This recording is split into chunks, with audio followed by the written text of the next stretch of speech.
Après des décennies de sous-bancarisation, l'Afrique est entrée dans l'ère du paiement électronique et des crypto-monnaies. Un marché colossal qui attire toutes les convoitises et va parfois plus vite que les infrastructures chargées de le contrôler. Dans ce paysage, qu'en est-il de la carte de paiement JIMAC, le groupement interbancaire monétique de la CEMAC qui regroupe les 6 pays d'Afrique centrale? J'ai posé la question à Valentin Mbozo, directeur général du JIMAC dans ses bureaux à Yaoundé.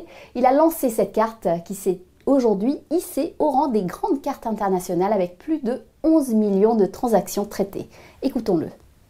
Bonjour Valentin, le JIMAC fête cette année ses 10 ans. En 2016, vous avez créé avec la Banque centrale des États d'Afrique centrale la carte bancaire JIMAC qui venait concurrencer les grandes cartes Visa, Mastercard ou encore UnionPay. En quoi ce lancement était révolutionnaire? La carte JIMAC lancée en 2015 a été révolutionnaire parce que avant cette carte, il n'y avait pas d'interopérabilité sous-régionale.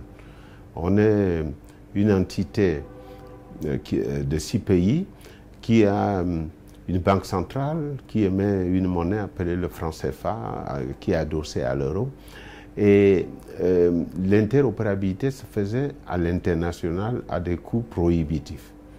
Et le grand avantage que la carte JIMAC a apporté dans la sous-région, c'était le fait de permettre une interopérabilité entre les banques de la sous-région et aussi en termes de coûts. Lors du lancement du JIMAC, vous aviez annoncé que l'un des objectifs prioritaires était la démocratisation de la carte bancaire. Mais quand on regarde le taux moyen de bancarisation de la sous-région, on arrive à peine à 15%, la moitié du taux de l'Afrique subsaharienne. Comment l'expliquez-vous? Si on se place en termes de pourcentage de la part de marché de la carte JIMAC désormais dans la CEMAC, c'est la deuxième carte dans la CEMAC derrière la Visa. Et dans bientôt peut-être même la première. Donc de succès, oui.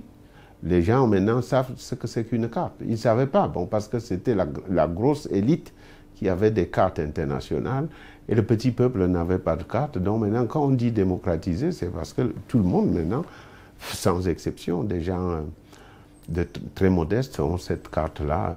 En 2012, vous êtes à la tête du JIMAC en tant que directeur général et vous bénéficiez du soutien de votre tutelle, la Banque centrale des États d'Afrique centrale. En quoi le JIMAC a-t-il amélioré la vie quotidienne des Centrafricains et quel est le principal défi qui vous reste à franchir d'ici 2030?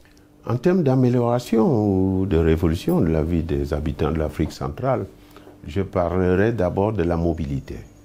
Imaginez-vous que de ville en ville ou de pays en pays, il était difficile de se promener sans le cash. Maintenant, cela est une évidence et ça permet aux populations de la sous-région de se mouvoir en toute sécurité sans avoir des espèces dans la poche, de pouvoir payer ou faire des retraits où qu'ils se trouvent. Il y a une autre évolution qui n'est pas peut-être carte, mais qui est mobile. Nous avons fait ce qu'on appelait l'interopérabilité intégrale. C'est la carte, les transactions cartes, mobiles et transferts qui convergent dans les plateformes et qui permettent une totale mobilité ou qui prennent en compte l'essence même des populations de la sous-région. Qu'en pensez-vous du projet de crypto-monnaie en Centrafrique avec le lancement du Sango Coin? De quoi s'agit-il? Est-ce une initiative qui peut être reprise sur tout le continent? Les initiatives d'innovation sont toujours les bienvenues. Mais la faisabilité peut poser problème.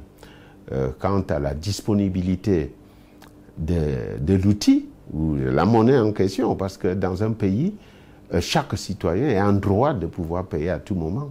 Enfin, la monnaie qui est désignée comme monnaie locale. Or, quand on regarde l'environnement numérique et digital en Centrafrique, il est encore à l'état limite ou primaire. Donc, je redoute seulement que quelque part on ait mis la charrue avant les bœufs. À savoir que peut-être qu'il faudrait réfléchir dans les jours, les années, les mois à venir sur comment évoluer vers ces monnaies, mais il y a un problème qui est posé.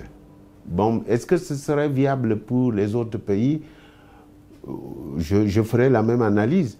Dès lors que les infrastructures ne sont pas encore complètement disponibles, il ne serait peut-être pas Comme monnaie, oui, mais comme monnaie nationale, un peu réservé sur ce point.